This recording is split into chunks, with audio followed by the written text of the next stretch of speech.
Yes, तो हम लोग जो अभी डिस्कस करने वाले हैं वो कुछ ऑब्जेक्टिव क्वेश्चंस रहा करेंगे ऑप्टिक्स के। ओके, तो कई सारे यूनिवर्सिटी जो है ऑब्जेक्टिव करने वाला है और कई सारे यूनिवर्सिटी में तो ऐसे भी ऑब्जेक्टिव रहा करता था। प्लस में जो कॉम्पिटिशन्स वगैरह होते हैं उसमें अधिकतर तो आपको ऑब्जेक्टिव ही क्वेश्चंस रहता है। तो हम ये जो क्वेश्चन सेलेक्ट किए हुए रहेंगे वो यूनिवर्सिटी में तो आपको पूरी तरह से काम में दे देगा और कंपटीशन में जो है बेसिक लेवल वाला जो क्वेश्चन होता है ना उसमें आपको काम आएगा। साथ में ये रिवीजन करने के लिए टॉपिक को जो है काफी इंपॉर्टेंट क्वेश्चंस एक तरह से रहेगा, जिससे आप तेजी से थोड़ा हल्का हल्का रिवीजन कर लीजिएगा ऑब्जेक्टिव के माध्यम से। ओके, तो इस तरह का क्वेश्चंस का सेट रहा करेगा। बाकी जो हायर सेट बनाएंगे एक्चुअली तो उसमें थोड़ा सा लेवल ऊपर होना स्टार्ट होगा। ये आपका जो है समझिए तो बेसिक लेवल हुआ, लेकिन यूनिवर्सिटी में इसी तरह क्वेश्चंस रहते हैं। और कॉम्पिटिशन्स का जो बेसिक क्वेश्चंस रहते हैं, कई सारे बेसिक क्वेश्चंस पूछता है कॉम्पिटिशन में, तो वो सब में से आपको ये एक तरह से जो आपको काम में आ सकता है। ओके, बाकी रिवीजन करने के लिए बोले कि ये काफी इंपॉर्टेंट रहता है। ओके, तो हम लोग जो अभी टॉपिक डिस्कस करने वाले हैं प्राय ऑफ फॉर्मेट्स प्रिंसिपल और कार्डिनल पॉइंट्स, कार्डिनल नंबर्स, इस पे आधारित रहा करेंगे। फिर जैसे जैसे आगे बढ़ेंगे टॉपिक वगैरह जो है वो अलग अलग सेलेक्ट करेंगे ऑप्टिक्स का जो। ओके, बाकी जो हायर सेट रहेंगे उसमें थोड़ा लेवल भी ऊपर होना स्टार्ट होगा। ओके, तो हम लोग चलते हैं, पहले बीच बीच बात करेंगे हम लोग जो है अकॉर्डिंग टू फर्स्ट क्वेश्चन जो according to Fermat's principle optical path में भी। तो देखिए शुरुआती दौर में आप 11th-12th में जब रहते थे तो आपके दिमाग में तो फॉर्मेट्स प्रिंसिपल तो नहीं रहता था, लेकिन आपको ये सिखाया जाता है कि जब भी लाइट एक जगह से दूसरी जगह चलता है तो वो शॉर्टेस्ट डिस्टेंस को एक्चुअली फॉलो करा करता है, लेकिन ऐसा जरूरी नहीं रहता। ओके, फॉर्मेट्स प्रिंसिपल जब आप पढ़ते हैं तो इसमें आपको जानकारी मिलता है कि जो ऑप्टिकल पाथ हो सकते हैं वो मैक्सिमम हो सकता है, मिनिमम हो सकता है और स्टेशनरी भी हो सकता है। ओके, तो इसको हम लोग जो है एक्सट्रीमम एक तरह से बोलते हैं। एक्सट्रीमम पाथ का मतलब हो गया कि मैक्सिमम भी हो सकता है, मिनिमम भी हो सकता है या स्टेशनरी भी हो सकता है, कोई एक धारण करेगा एक्चुअली। ठीक है, तो अकॉर्डिंग टू फॉर्मेट्स प्रिंसिपल जो सबसे अच्छा स्टेटमेंट है वो ऑप्टिकल पाथ जो है वो एक्सट्रीमम हो सकता है। It may be minimum, it may be maximum, it may be stationery.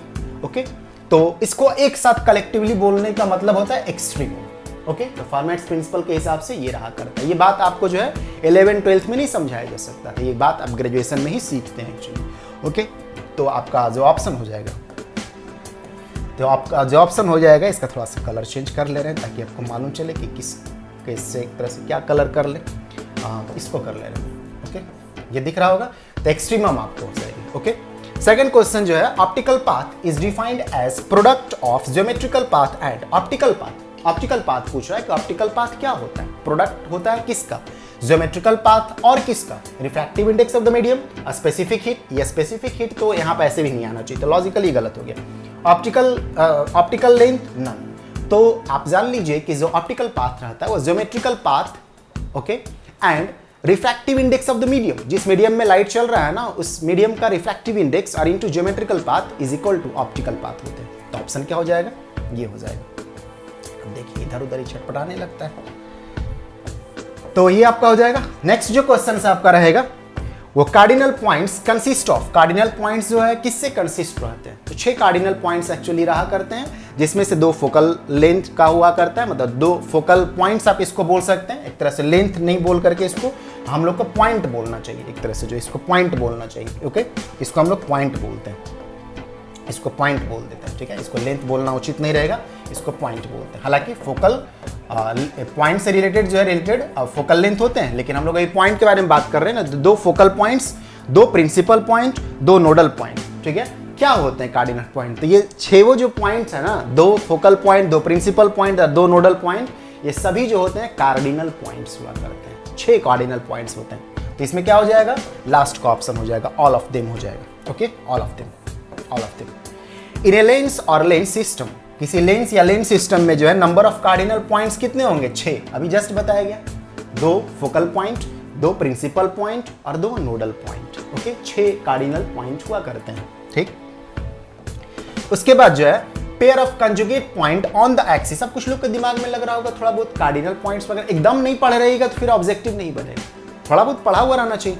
हाँ, एक काम करेंगे एक्चुअली, ऐसा सोचा हुआ है, ये कुछ शॉर्ट में जो है ना नोट्स दे दिया करेंगे। ठीक है, मतलब पॉइंट्स कुछ लिखा हुआ, नोट्स क्या देंगे, मतलब कुछ पॉइंट्स लिख दिया करेंगे, उससे कुछ कुछ बेसिक जानकारियां भी जो आपको हो जाएगा। तो ऐसा बाद में करेंगे, अभी फिलहाल नहीं, थोड़ा बहुत आपका पढ़ा हुआ रहना चाहिए, तभी ना ऑब्जेक्टिव बनेंगे, सीधे ऑब्जेक्टिव में चले जाइएगा।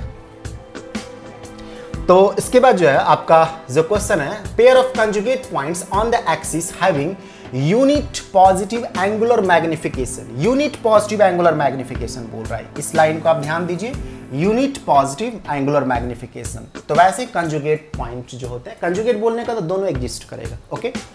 तो वैसे जो पेयर ऑफ कंजुगेट पॉइंट होते हैं उसको क्या बोलते हैं? तो वैसे पॉइंट को हम लोग नोडल पॉइंट बोला करते हैं। आप ऐसा ध्यान रखिए, नोडल पॉइंट वो पेयर ऑफ कंजुगेट पॉइंट्स होते हैं एक्सिस पे, ठीक है, जो unit positive angular magnification produce करके देता है, ओके।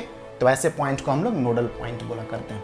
नेक्स्ट जो क्वेश्चन है आपका, points on the principal axis for which the lens has a positive magnification of unity, ठीक है। पॉजिटिव मैग्निफिकेशन, वहां पे एंगुलर मैग्निफिकेशन था, ध्यान देना है, और यहाँ पे बस ऐसे ही बोला हुआ positive magnification of unity are called. तो ऐसे पॉइंट को हम लोग जो है क्या बोला करते हैं? प्रिंसिपल पॉइंट बोलते हैं। इस ऐसे पॉइंट को हम लोग प्रिंसिपल पॉइंट बोलते हैं। बाकी फोकल पॉइंट तो आप लोग को मालूम ही होगा, ठीक है। फोकल पॉइंट तो बहुत पहले से अवगत रहता है, जब ऑप्टिक्स पढ़ते रहते हैं तो फोकस वगैरह जो पॉइंट होता है और उससे रिलेटेड जो लेंथ रहता है उसको हम लोग फोकल लेंथ बोलते हैं, ओके। नेक्स्ट क्वेश्चन आपका जो है, if f1 and f2 are first and second focal length, f1 और f2 जो है फर्स्ट और सेकंड फोकल लेंथ है, कोई लेंस रहता तो रहता है ना एक तरफ फोकस, ठीक है, तो उसका जो डिस्टेंस हुआ तो फोकल लेंथ हम लोग उसको बोलते हैं। दूसरा वाला जो फोकस है तो वो वाला focal length, okay.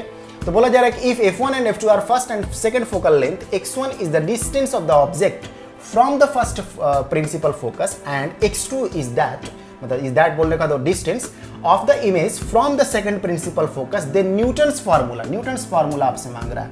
Newton's formula किस चीज के लिए मांग रहा है? Newton's formula for coaxial system of two lenses will be, क्या होंगे? x1 x2 equal to f1 f2, x1 by x2 equal to f1 by f2, x1 x2 square equal to f1 f2 square, या ना? तो ये आपका option है ए। एक minute, ये थोड़ा सा जो हड़बड़ाया वो एक रहता है, खुद ही ये घूमने लगता है। x1 x2 equal to f1 f2 हुआ करता है, ये न्यूटन्स फार्मूला रहा करता है, okay. Gaussian formula for a lens, कैसे आप मिरर्स फार्मूला वगैरह पढ़ते हैं ना, वैसे ही ये सब फार्मूला है, सबका प्रूफ रहता है। ऐसा नहीं कि आकाश से टपक गया या खेत में बोया हुआ था कोई जो है नॉर्मली वो उठा लिया, एक्चुअली ऐसा कुछ नहीं था, ओके। ये सब प्रूफ होता है। Gaussian formula for a lens is given by, Gaussian formula जो है लेंस के लिए क्या होते हैं? तो 1/v - 1/u is equal to 1/f होते हैं। बाकी जितना भी इधर उधर ऑप्शन दिया सब मोह माया दिया हुआ, ठीक है। बस ये वाला ऑप्शन जो है सही है, okay. 1/v - 1/u is equal to 1। कैसे लेंस फार्मूला वगैरह पहचानते हैं आप, वैसे ही पहचानना होता है इसको। जो Newton's ring experiment, Newton's ring experiment पढ़े होंगे इंटरफेरेंस में, एक आधो क्वेश्चन हमें इंटरफेरेंस के एक्चुअली इंक्लूड कर दिए। कितना फॉर्मेट स्पेस, छोटा सा टॉपिक है, कितना उसमें इधर उधर करता है। हाँ, जब डिराइव करने के लिए रहता है तो कई सारे टॉपिक उसमें रहते हैं। स्नेल्स फार्मूला बोलेगा डिराइव करने के लिए, थिन लेंस फार्मूला बोलेगा डिराइव करने के लिए, थिक लेंस फार्मूला बोलेगा डिराइव करने के लिए, यूजिंग द फॉर्मेट्स प्रिंसिपल। यहाँ पे तो ऑब्जेक्टिव में बहुत ज़्यादा इधर उधर नहीं किया सकता है, okay.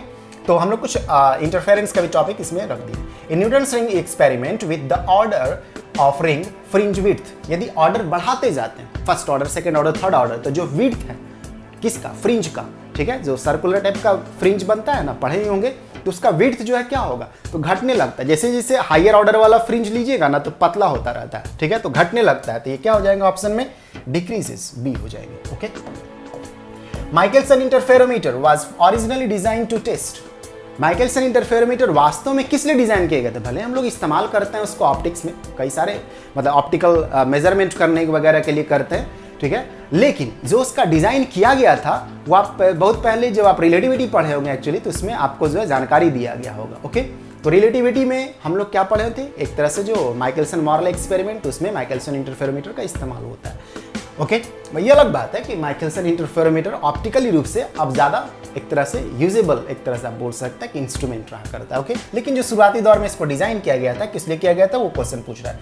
The existence of earth itself, earth का एग्जिस्टेंस वो तो है ही, उसका क्या प्रूफ करना है? अर्थ पे हम लोग हैं तो उसको क्या प्रूफ करना है? The existence of absolute space, absolute space का एग्जिस्टेंस को प्रूफ करना है, ऐसा कुछ नहीं था।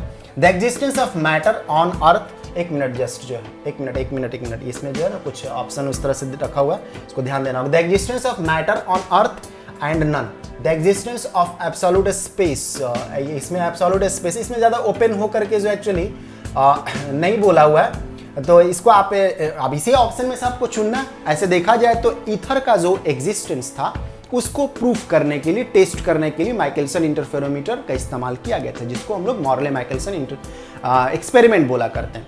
तो यहाँ पे तो ऐसा कुछ नाम नहीं लिया है, तो आप इसी में से चुनना है। तो इसमें से जो बेस्ट ऑप्शन रहता है उसको आप चुन सकते हैं। एग्जिस्टेंस ऑफ अर्थ इटसेल्फ ये नहीं हो सकता है। The existence of absolute space, तो आप इसको जो एक तरह से रख सकते हैं। ये ध्यान में रखते हुए कि एब्सोल्यूट स्पेस बोलने का मतलब है कि ईथर वगैरह टाइप का जो है मीडियम रहने का कोई ज़रूरत नहीं, ऐसे एब्सोल्यूट स्पेस का और भी मीनिंग हुआ करते हैं, ठीक है।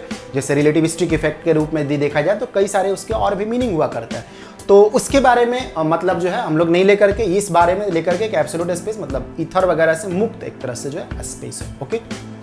ईथर कौन सा ईथर, वो केमिस्ट्री वाला ईथर नहीं, ठीक है। बताया गया होगा कि ईथर किसके बारे में हम लोग बात करते रहते हैं।